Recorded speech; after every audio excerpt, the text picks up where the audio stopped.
하나님 말씀 보겠습니다. 욥기 19장입니다. 구약성경 780페이지입니다. 구약성경 780페이지 욥기 19장 23절부터 29절까지 우리 합독하겠습니다. 나의 말이 곧 기록되었으면 책에 씌어졌으면 철필과 납으로 영원히 돌에 새겨졌으면 좋겠노라.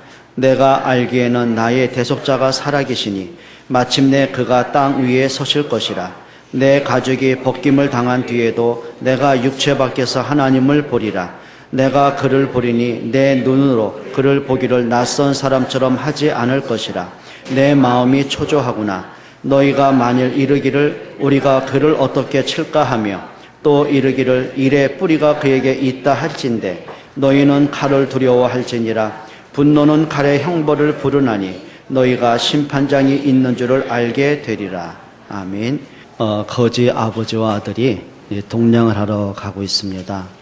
근데 동네 한 곳에 집이 불타니까 그 가족들이 막 발을 동동 구르고 어쩔 바를 모르죠.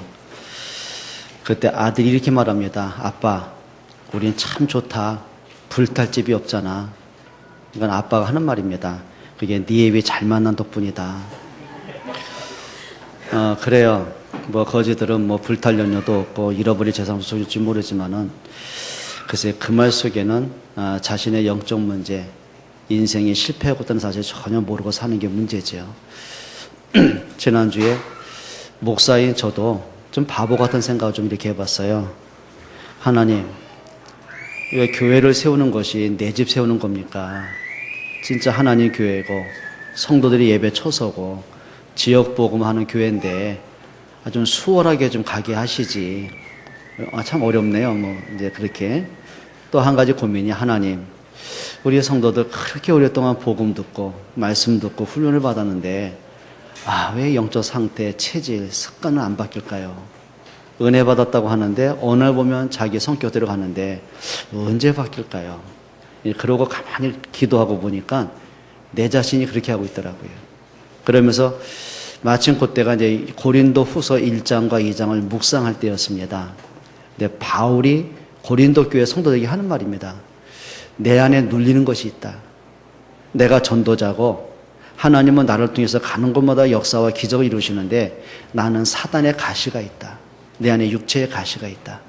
그게 이제 바울이 갖고 있는 질병의 문제거든요. 그러니까 많은 사람들이 그럴 거 아닙니까? 네가 그리스도를 말하는 사람인데 전도자라며 너를 통해 많은 병자가 고치면 왜 네 문제를 해결 못하냐. 그러니까 이런 말이 수도 없이 많이 들리잖아요. 그러니까 바울이 그거 가지고 하나님께 정말 간절히 기도했어요. 자, 육신은 육신대로 고통을 오니까 또 사람들이 또 전도 현장에서 이런저런 말들이 오고 가잖아요. 이제 그걸 놓고 하나님께 기도하는 겁니다. 얼마만큼 간절히 기도했냐면 3번을 무릎 꿇고 진짜 간절하게. 그때마다 하나님의 주시는 답변은 하나였습니다. 그것이 너에게 은혜다. 네 은혜가 네게 족하다. 네가 교만하지 않도록 내가 너에게 육체의 가시를 주었다. 자, 그리고 나서 바울이 자기 생각이 바뀌기 시작한 거예요. 이게 은혜구나. 하나님이 나를 통해서 많은 응답과 증거와 기적을 이루어 가시는데 이게 내가 한 것이 아니구나. 연약한 나를 통해서 그리스도가 하셨구나. 그러면서 바울은 이렇게 고백합니다. 나는 나의 약함을 자랑한다. 그래, 사람들은 자기 약함을 수치로 알고 감추려고 그러고 뭔가 자기를 자꾸 포장해서 과시하려고 하잖아요. 근데 바울은 가는 곳마다 자기의 연약한 모습을 자랑했어요. 그리고 바울이 입에서 고백한 말입니다. 나는 십자가만 자랑하겠다. 예, 맞습니다. 사람들이요, 내가 받은 은혜를 잊어버리고 나니까는요, 자꾸 원망하게 생각이 나는 거예요. 또 이런 생각이 들더라고요. 그래, 만약에 우리가 내가 생각한 대로 계획한 대로 막 응답이 오고 기적이 일어나고 그래 평생 죽을 때까지 몸 한 번 아프지도 않고 병원도 한 번 안 가고 그리고 하는 일마다 모든 게 잘 되고 그래요. 내가 뭐 하나 투자했는데 막 그게 막 펑펑 터져가지고 막 수천 배 막 이득이 생겨나고 우리 자녀들만 문제 없이 말썽 없이 막 건강하게 자라고 막 사회에 앞서가고 누구보다 더 성공하고 진급도 빨리 하고 만약에 그런 일이 온다. 여러분 한 가지 여쭤보겠습니다. 자, 그렇게 막 일이 막 잘 잘 풀려지면, 모든 게 응답이 되면 하나님 믿으실 것 같아요? 안 믿으실 것 같아요? 아니, 한번 얘기 좀 해봐요. 그럼 문제 갖고 와야 믿는다는 얘기인데, 근데 제가 이렇게 생각합니다. 우리 체질이 그렇습니다. 아담과 하와가 아무 문제 없습니다. 축복 그 자체입니다. 에덴 동산 낙원입니다. 문제 전혀 없습니다. 근데 이상하죠? 시간이 지나가면서 하나님의 은혜에 대해서 점점 식어지기 시작했어요. 하나님의 말씀에 대해서 점점 불신앙이 오기 시작했어요. 자, 하나님의 은혜에 대한 감사가 자꾸 없어지기 시작했어요. 그러면서 자기 욕심에 붙잡히기 시작하는 겁니다. 그리고 나서 창세기 3장에 사단이 시험을 해버리잖아요. 자, 그리고 나니까 여지없이 무너져 버립니다. 자, 무너져서는 안 될 사람이 무너지거든요. 그게 인간의 영적 상태가 되더라고요. 이스라엘 백성이 430년 동안 애굽의 노예로 삽니다. 조상 때부터 자기까지, 자기 자녀까지, 손주까지 지금 노예입니다. 살아날 길이 없습니다. 그런데 하나님의 역사로 6월절 날 양의 피 바른 그날에 출애굽의 기적이 나왔단 말이에요. 얼마나 감사합니까? 얼마나 감사합니까? 근데 그 이스라엘 백성들이 광야길에 40여 길을 가면서 단 한 번도 감사가 안 나와요. 끊임없이 불신앙하고 끊임없이 원망하고 끊임없이 불평하고 문제만 생기면 자꾸 애굽에 돌아가자 그러고 애굽을 추억하고 그 애굽이 좋은 게 아니잖아요. 근데 이상합니다. 자기가 애굽에 살던 그 습관이 있잖아요. 애굽에 잡혀있던 자기의 영적인 문제들이 있잖아요. 그걸 깨트리지 못하는 거예요. 야, 사람들이요 참 어리석은 거 있죠. 자, 보세요. 우리 같은 경우는 예수님 막 죽은 자를 살리고 막 기적이 일어나면 잘 믿을 것 같다. 우리 그렇게 생각하잖아요. 혹시 여러분 가족들 불신자를 놓고 막 기도하고 여러분 친구들 이웃을 보면서 막 안타깝게 기도하는 분 있죠. 저 사람이 말이야 하나님 기적만 보면 믿을 텐데. 믿을 것 같아요? 안 믿을 것 같아요? 얘기 좀 해봐요. 답은 안 믿습니다. 혹시 기적을 보고서 예수를 믿으려고 왔다가 어느 날 보면은요 그 사람 없어지고 말아요. 한번 예를 들어 볼게요. 예수님이 요한복음 11장에 보면 죽은 나사로 살려내시잖아요. 그런데 많은 사람들이 그 죽은 나사로 때문에 예수를 믿기 시작하는 거예요. 자, 그런데 중요한 게 있어요. 그걸 보는 바리새인과 유대인들이요 그걸 은폐하기 시작하는 거예요. 예수님을 죽이려고 모함하던 사람들이 나사로 때문에 더 많은 사람이 예수를 믿게 되니까 이제는 나사로도 같이 죽이려고 모함을 하기 시작하는 거예요. 또 한 가지요. 자, 유대인과 바리새인들이, 종교인들이, 자, 그래요. 시기하고 질투하고, 그 다음에 예수님에 대해서 율법과 종교로 막 그를 모함하고 죽였어요. 자, 그건 어쩔 수 없다고 생각을 해요. 그러면 예수님이 3일 만에 부활하셨으면 사람이 눈치라도 채야 되잖아요. 그래. 우리가 십자가에 못 박혀 죽였던 그 예수가 그리스도가 맞구나. 어찌 인간이 죽었다 3일 만에 부활하겠냐. 그럼 회개해야 되잖아요. 근데 바리새인과 유대인들 회개해야 안 해요? 안 해요. 예수님의 부활을 목격했던 그 로마 군인들 40명에게 뇌물을 줍니다. 그리고 이렇게 말합니다. 너희가 이렇게 말해라. 예수님이 부활했다는 걸 감추고 제자들이 그 시체를 훔쳐갔다고 해라. 법적인 문제가 생기면 우리가 책임을 지겠다. 그리고 나서는요, 부활하신 예수를 전하는 교회를 핍박하기 시작하는 거예요. 사람들이요, 기적을 보고 능력을 체험하면은 예수 잘 믿을 것 같아요? 그렇지 않습니다. 또 하나 예를 들어 볼게요. 요한복음 6장에 보면은 예수님이요, 오병이어를 가지고 물고기 2마리와 떡 5덩어리 가지고 5,000명을 먹이는 기적을, 그러니까 오병이어 기적 아닙니까? 근데 성경에 보면은 예수님이 그리스도가 맞구나. 그래, 우리가 이 떡을 먹으면 또다시 배고플 텐데 육신의 떡이 문제가 아니구나. 그리스도가 이 땅에 생명의 떡으로 이 땅에 오셨구나. 예, 그걸 깨닫는 사람이 한 명도 없어요. 요한복음 6장에 뭐라고 하냐면은 예수님이 주신 그 떡을 먹고 배불러서 예수님을 따라왔다고 그랬어요. 그리스도를 믿고 따라온 게 아니라 떡을 먹고 배불러서 기적을 보고 신기해서. 근데 어느 날 예수님의 기적을 보고 따라왔던 사람들이 어느 날, 여러분 기적도 한두 번 보면 식상해지거든요. 그런데 어느 날 그 사람들이 등을 돌리는 거예요. 그리고 예수님을 십자가에 못 박혀 죽이라고 아우성을 치고 예수님을 십자가에 못 박혀 죽인 그 이후로 교회를 핍박하기 시작하는 거예요. 참 안타깝죠. 전에 한번 말씀드린 기억이 있어요. 어떤 한 청년과 만났어요. 뭐 키도 크고 애가 뭔가 똑똑해요. 어느 날 보니까 이제 그 어머니 일본에 계셔요. 그래서 전화가 연결이 된 거예요. 우리 아들에게 좀 복음 좀 전해달라고. 그래서 만나서 예수님도 영접하고 같이 일주일에 한 번씩 만나서 말씀 공부하기로 하고 목사님 오시면 저는 행복하죠. 뭐 감사하죠. 기다리겠습니다.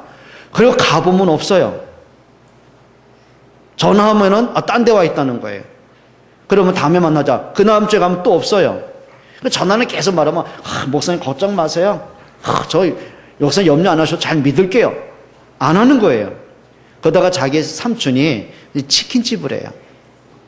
근데 이제 배달 갔다 오다가 동탄에 보면은 이렇게 보면 이렇게 1차로가 전용 차선 버스 차선이지 않습니까? 그럼 2차로는 예를 들면 이제 그 뭐 좌회전 차선이고 이렇게 돼 있잖아요.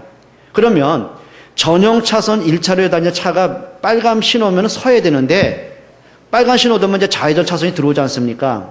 근데 좌회전을 하는데 버스가 과속으로 달려온 거예요. 이 친구가 오토바이 타고 가는 이 친구를 들이받았는데 하여튼 뭐 자기 말은 그래 경찰들이 얘기해 주더래요. 수십 미터를 나가 버린 거예요. 그 떨어진 거예요. 그리고 의식 불명이 된 거예요. 그 열흘 동안 깨어나질 못한 거예요. 그러니까 병원에서도 이 아이 가망 없다. 살아나도 식물이관 된다. 뭐 의식이 없을 것이다. 근데 열흘 만에 깨어났어요. 그리고 한 달 만에 퇴원했어요. 기적이죠. 그리고 이제 찾아갔잖아요. 자기 혼자 간증 다 하더라니까요. 목사님, 하나님 살아계셔요. 하나님이 내 생명을 연장하셨어요. 목사님, 내가 너무 뺀질는데 이제부터 잘 믿을게요. 퇴원하는 그날과 더불어 내 전화 피하기 시작했어요. 그래서 제가 그런 현장을 보면서 그래, 사람들이 언제나 하나님을 만날 수 있을까? 옆에 분에게 인사해 보세요. 당신이 이 자리에 있는 게 기적입니다. 믿어지세요? 왜 우리 신집사님 안 따라하세요? 한번 신집사님만 따라해 보세요. 내가 이 자리에 있는 게 기적입니다. 뭐 기적이라니까요. 내가 신집사님 전력을 아는데, 예? 주장로가 맨날 붙은 거 내가 아는데, 그리스도만 불신하는 거 아는데, 근데 이 자리에 앉아 계시다는 거 기적 아니겠습니까? 우리 김학원 집사님 왜 이렇게 뻔뻔하게 앉아 계십니까? 한번 따라 해봐요. 내가 이 자리에 있는 건 기적 중에 기적입니다. 저 양반 예수 믿을 사람 아니거든. 조건사님 마음고생 많이 했어. 그런데요, 우리가 어떻게 예수가 그리스도 고백이 되냔 말이에요. 혹시 여러분 가족 남편이나 부인 옆에 이 인간은 언제나 철들까? 인간은 언제나 복음 깨달을까? 그러지 마세요. 본인도 똑같아요. 여기까지 오기까지는. 여러분 우리가요, 진짜입니다. 기적이 뭔지 아십니까?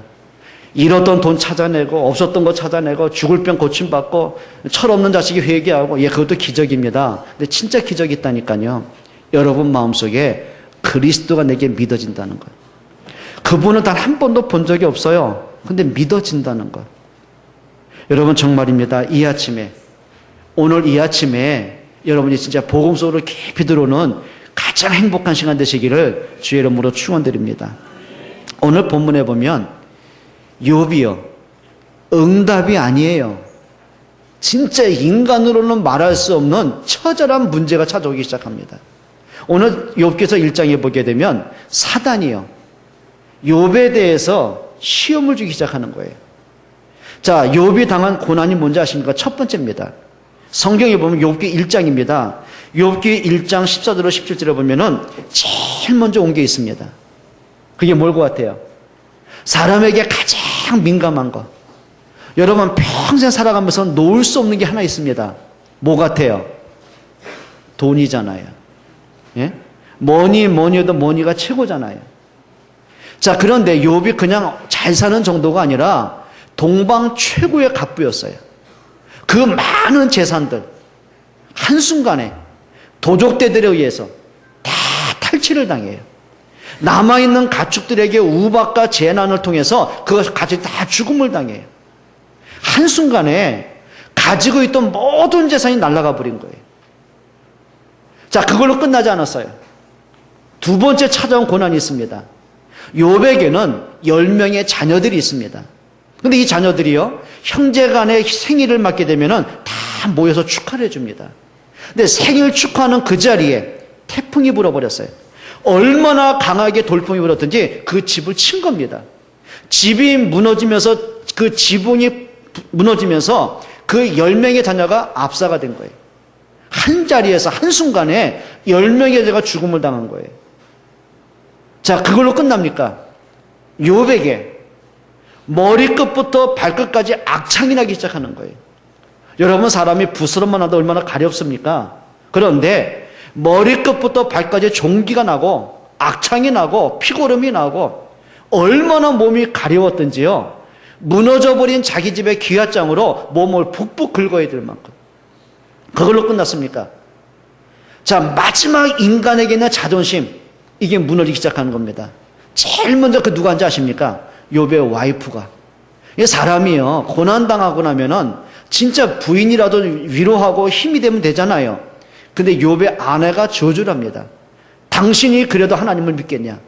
정말 하나님이 계시다면 이럴 수가 있느냐? 당신이 그 하나님을 저주하고 죽어버려라. 그리고 도망가 버렸어요. 그리고 그 자녀들조차, 주변 친척들조차도, 그 가까운 친척들조차도 욥을 만나기를 꺼려하는 거예요. 그 사람이 그렇잖아요.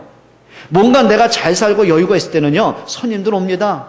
한번 어려워 보세요. 발길 다 끊어집니다. 왜 그럴까요? 도움 바랄까 봐. 그리고 그 집에 일 부리던 그 종들, 그 종의 아이들조차도 욥을 조롱하고 무시하기 시작하는 거예요. 여러분, 이 정도 되면 진짜 우리가 하나님 고백할 수 있겠어요?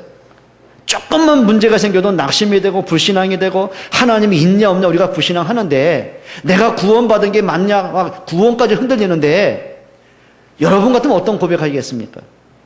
진짜 이런 문제 오면, 여러분, 4가지 문제, 경제 문제, 자녀 문제, 건강 문제, 사랑과의 부딪히는 갈등과 자존심 무너지는 문제, 이거는요, 모든 게 무너지는 거예요. 이거 사단이 알죠? 인간이 가장 원하는 것, 가장 민감한 것, 절대 놓을 수 없는 것, 그걸 치기 시작하는 거예요. 그러면 사단의 목적이 뭘 것 같아요? 야, 너 너무 부자다, 야, 부럽다, 그거 쳤을까요? 야, 네 자녀들 너무 진짜 뭐 잘생기고 이쁘고 너무 똑똑하고 진짜 애들 괜찮구나, 부럽다, 그겁니까?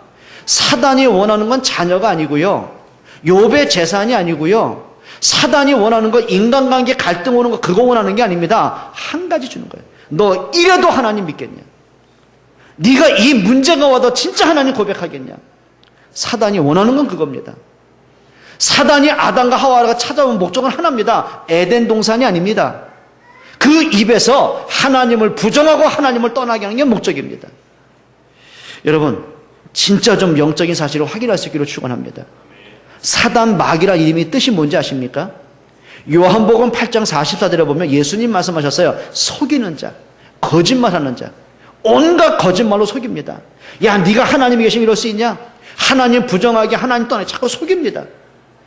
자, 그리고 사단이라는 뜻이 뭐냐면 이간시키는 자예요. 자꾸 우리가 하나님 앞에 엎드리지 못하도록, 예배하지 못하도록요, 자꾸 하나님과 이간시킵니다. 부부 사이를 이간시킵니다. 서로 불신앙하고 서로 원망하고 서로 사랑을 식어지게 자꾸 이간시킵니다. 서운함으로 부모와 자식을 이간시킵니다.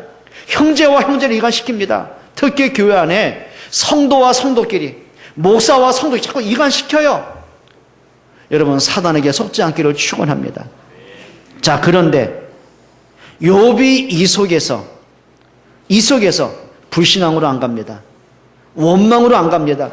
절망과 낙심으로 안 갑니다. 오히려 그 속에서 한 가지 언약을 딱 붙잡아요. 욥이 붙잡은 언약이 뭐냐는 거예요.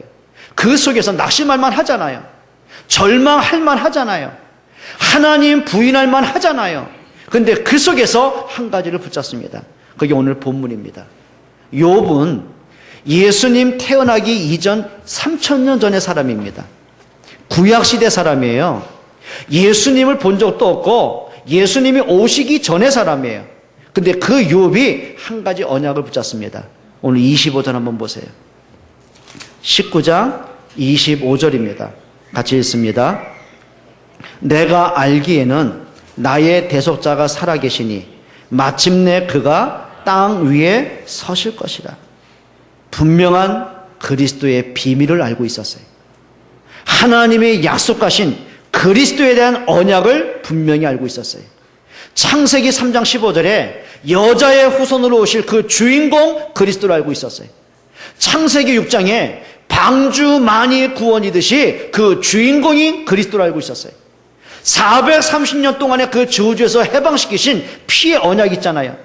6월절 양의 피 바른 것날 출애굽한 것처럼 그 피의 주인공 되신 그리스도를 믿고 있었다는 거예요. 여러분, 이 아침에 진짜 그리스도의 복음이 깨달아지길 축원합니다. 25절에 욥이 이렇게 고백합니다. 내가 알기에는, 그 말은 이렇게 말합니다. 나는 확신하는 게 있다. 나는 분명히 아는 게 있다. 그거는 이론적으로 아는 게 아닙니다. 지식으로 아는 게 아니에요. 들어서 알고 있는 게 아니라 그 마음 깊은 곳에 담겨진 아는 것이 있어요. 여러분, 부모는 자녀를 알잖아요. 마치 옆집의 아이들 알듯이. 그렇게 알겠습니까? 옆집의 아이가 막 웁니다. 왜 울어? 쟤 시끄럽게. 우는 것만 보이죠. 왜 우는지 몰라요. 근데 부모는 알아요. 애가 막 울면 배가 고픈지 알아요. 막 울면 아이가 똥 쌌구나 알아요. 근데 울음소리가 다르다니까요. 그래요, 맞아요. 애들이 울 때 예를 들면 엄마를 보면서 깜빡깜빡하면서 울잖아요. 그거는 배고파서 우는 게 아닙니다. 왜 울까요? 엄마 나하고 놀아줘, 그거예요. 틀려요? 애 안 키워봤어요? 애가요, 애기 갓난 애들이요, 막 눈을 감아 막 웁니다. 자지르게 웁니다. 그건 아프다는 울음소리요. 애가 눈을 감고 얼굴 안 보는데 막 울어요 또. 그건 배고프다는 소리요. 몰랐어요? 근데 엄마는 알아요. 왜 우는지를. 그걸 안다는 거예요. 마음으로 알고 있는 거예요. 엄마의 인생 전체로 알고 있는 거예요. 욥은 분명히 합니다. 나는 안다. 나는 확실히 믿는 게 있다. 내가 비록 문제 가운데 사건 속에 어려움 속에 처했지만 나는 그래도 안다. 하나님의 약속하신 그리스도를 나는 알고 있다. 여러분, 영으로 고백하는 고백입니다. 여러분, 진짜 좀 그리스도가 고백될 수 있기를 주의 이름으로 축원드립니다. 우리의 신앙이 그냥 내가 그리스도를 믿을만 하니까 믿는 거 말고요. 우리 가족이 크리스찬이니까 나도 좀 믿어줘야 되겠다, 그거 말고요. 내가 어릴 때부터 모태신앙인데 내가 못 믿겠어. 예수 믿고 오늘 교회 가야지. 그거 말고요. 진짜 내 마음속에, 내 영혼 깊은 곳에 뭔가 모르지만 진짜 그리스도에 대한 확신, 복음에 대한 확신, 그걸 말하는 거거든요. 여러분, 욥이요, 하나님 믿을 만한 이유 없잖아요, 지금. 그런데 그게 문제가 아닙니다. 절대 가치가 뭔가를 아는 거예요. 그 조건 때문이 아닙니다. 내게 있는 건 모든 거 없어져도 오직 유일의 복음의 비밀을 갖고 있었다는 얘기입니다. 여러분, 이 아침에 분명한 언약 고백할 수 있기를 축원합니다.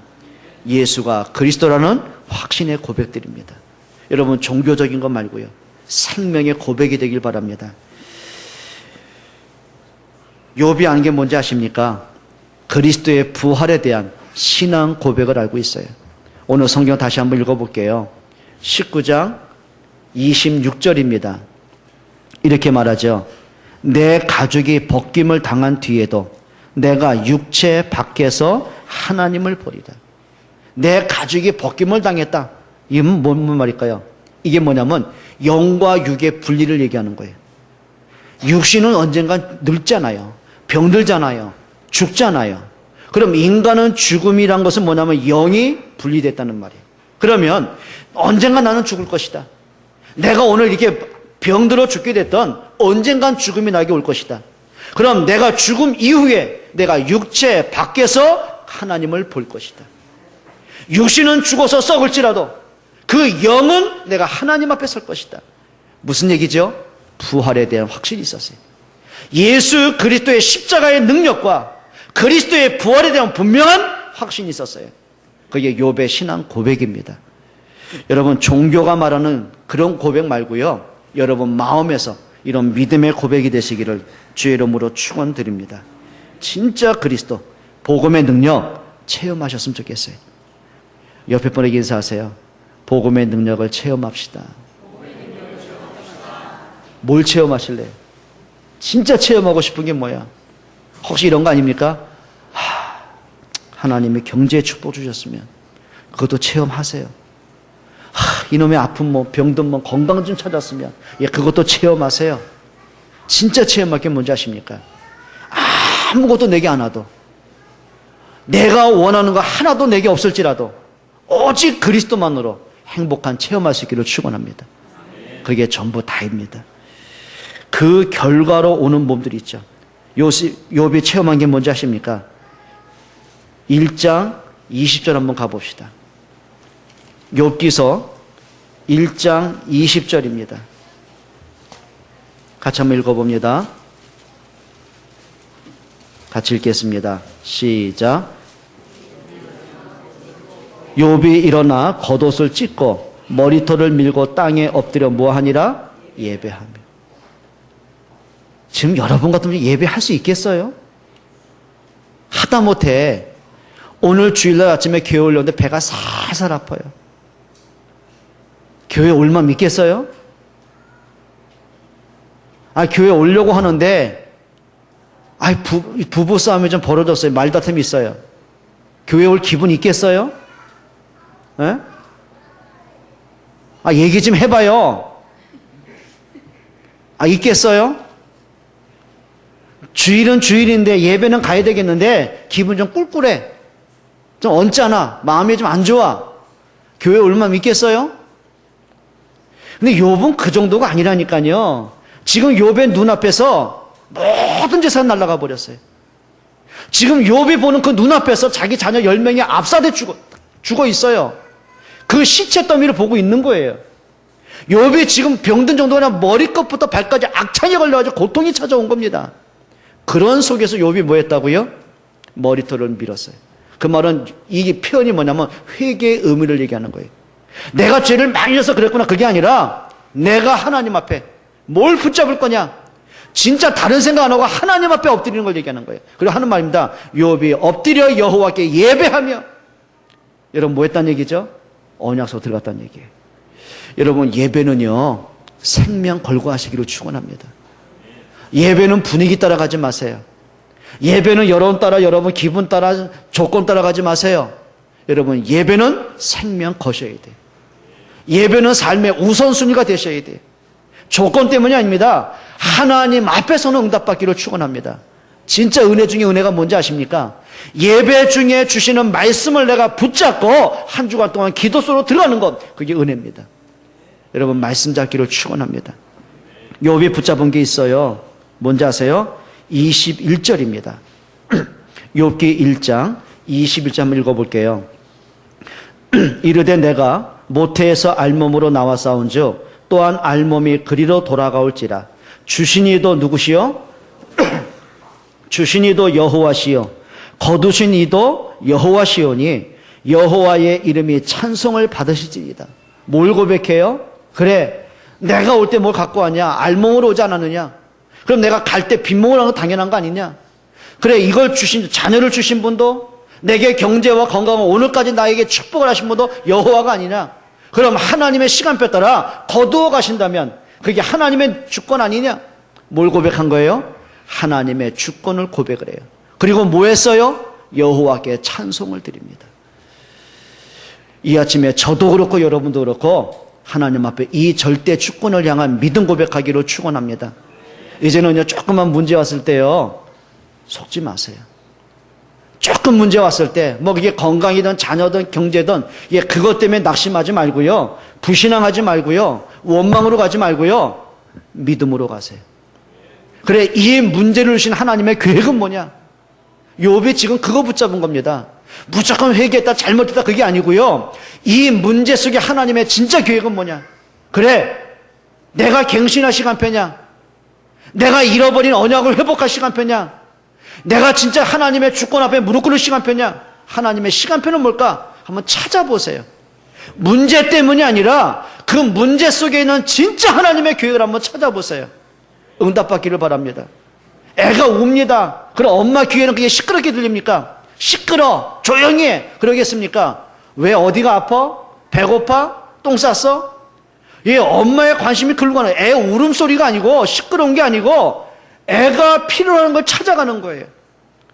그럼 옆집의 아줌마는 어떻게 할 거예요? 시끄러운 거예요. 그냥 소음소리라니까요. 여러분 진짜를 들을 수 있어야 됩니다. 진짜를 볼 수 있기를 주의 이름으로 축원드립니다. 하나님의 절대 주권을 욥이 인정을 해요. 그러면서 22절에 이렇게 말합니다. 한번 볼까요? 이 모든 일에 욥이 범죄하지 아니하고 하나님을 향하여 원망하지 아니하니라. 이 모든 일에 사단이 원하는 건 불신앙인데, 사단이 원하는 건 절망인데, 하나님 원망하는 건데, 하나님 떠나는 건데, 오히려 욥이 더 하나님을 가까이 합니다. 오히려 그것 가지고 욥이 그 입으로 여호와께 범죄치 아니하니라. 여러분 이런 믿음이 있었으면 좋겠어요. 진짜 하나님 앞에 섰으면 좋겠습니다. 승리하기를 축원합니다. 하나 더 볼까요? 욥기 23장 10절입니다. 지금 욥의 세 친구가 위로한다시고 찾아오잖아요. 근데 위로할 마음이 없는 거예요. 막 정죄하는 거예요. 하나님이 까닭 없이 너한테 이게 저주를 줬겠냐? 네가 회개할 게 얼마나 많으면, 네가 그동안 하나님을 잘 믿는다고 했지만 그 위선이 아니었냐? 회개하라! 막 다고치는 거예요. 그때 욥이 하나님 앞에 믿음의 고백을 합니다. 그 들리는 소리 때문이 아니라, 주변 사람들의 그 눈치 때문이 아니라, 보는 시선 때문이 아니라 욥이 하나님 앞에 고백을 합니다. 23장 10절입니다. 그러나 내가 가는 길을 그가 아시나니 그가 나를 단련하신 후에는 내가 승군같이 되어 나오리라. 내가 가는 길을 안다. 하나님이 나와 오늘까지 함께 하셨고, 하나님이 내가 앞으로 가야 될 길을 알고 계셨고, 자 그렇다면 내가 지금 이 문제와 사건 속에 내가 승군같이 나올 것이다. 내가 더 오히려 복음으로, 오히려 하나님의 말씀으로, 오히려 하나님 앞에서 믿음으로 승리할 것이다. 결과를 아는 믿음의 눈치가 있었어요. 우리 옆에 분께 인사하세요. 믿음이 없으면 눈치라도 있으세요. 뭐라도 있어야 돼요? 예, 눈치라도 있어야 돼요. 진짜 무서운 사람, 답답한 사람 누군지 아세요? 믿음도 없는데 눈치도 없고, 눈치도 없는데 상식도 없고, 상식도 없는데 무대포고, 이거 못 말립니다. 여러분 지금 욥이 그걸 하는 겁니다. 지금 친구들은 찾아서 막 네가 위선자였냐, 네가 죄에 앉아서 이런 문제가 왔겠냐, 회개하라, 그렇게 다고치고 있는데 욥이 그 속에서 이런 말 합니다. 그 막 낙심할 상황인데 오히려 확신이 있습니다. 내가 가는 길을 여호와께서 하신다. 나를 단련하신 후에는 내가 승군같이, 내가 정군같이 나올 것이다. 이런 믿음의 오기를 갖기로 축원합니다. 그래, 내가 이 문제 앞에서, 여러분 지금 고민하는 문제 있잖아요. 자꾸 낙심하는 문제 있잖아요. 그 문제 앞에서 오히려 믿음의 근성을 찾아내세요. 복음의 근성을 찾아내세요. 그래, 하나님이 이 문제를 실수로 주셨겠냐? 그러면 이 문제 앞에 내가 하나님 앞에 어떻게 설 것이냐? 잘 보셔야 됩니다. 그게 내가 복음으로 회복하는 시간표가 됐던, 내가 지금까지 복음과 관계없이 살아왔던 내 습관을 복음으로 치유받는 시간표가 됐던, 아니면 그 문제 때문에 더 큰 것을 보게 하시던 하나님의 계획을 찾아내셔야 됩니다. 자, 이 믿음을 가진 욥에게 결과가 찾아옵니다. 그 결과가 뭐죠? 첫째입니다. 사단이 할 말이 없어요. 사단이 분명히 확신 가졌거든요. 욥이 까닭 없이 하나님 섬기겠냐? 그래, 저 많은 경제 때문에 하나님 주셔서 하나님 믿는 거 아니냐? 근데 경제를 치는데 욥의 믿음은 변함이 없어요. 그래, 네가 그래도 경제는 없어도 한 가지 10명이 사는데 기대가 있지 않겠냐? 그 자녀를 치는데 그래도 욥은 변함이 없어요.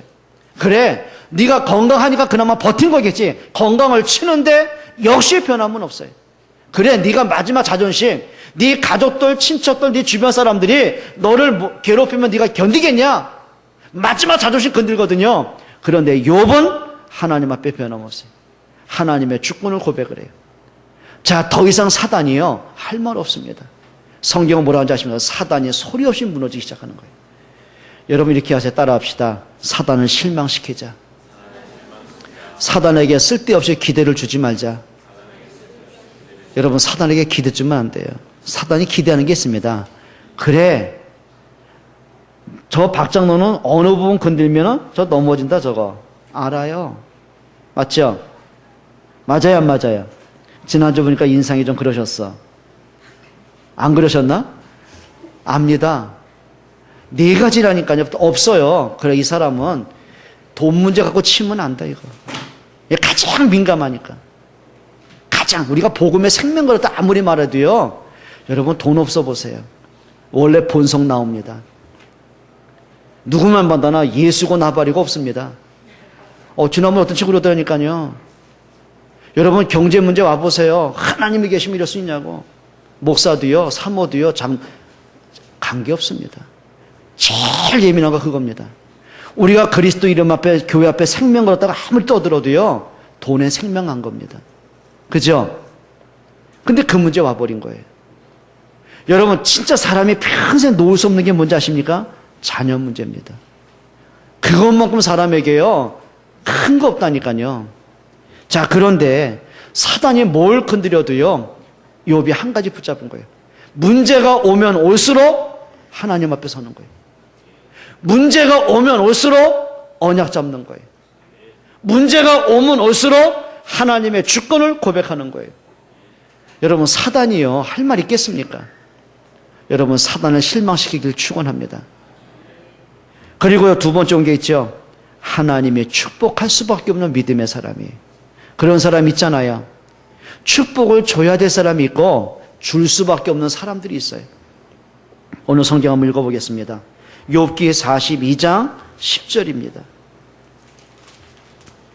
욥기 42장 10절 같이 읽겠습니다. 욥이 그의 친구들을 위하여 기도할 때 여호와께서 욥의 공경을 돌이키시고 여호와께서 욥에게 이전 모든 소유보다 갑절이나 주신지라.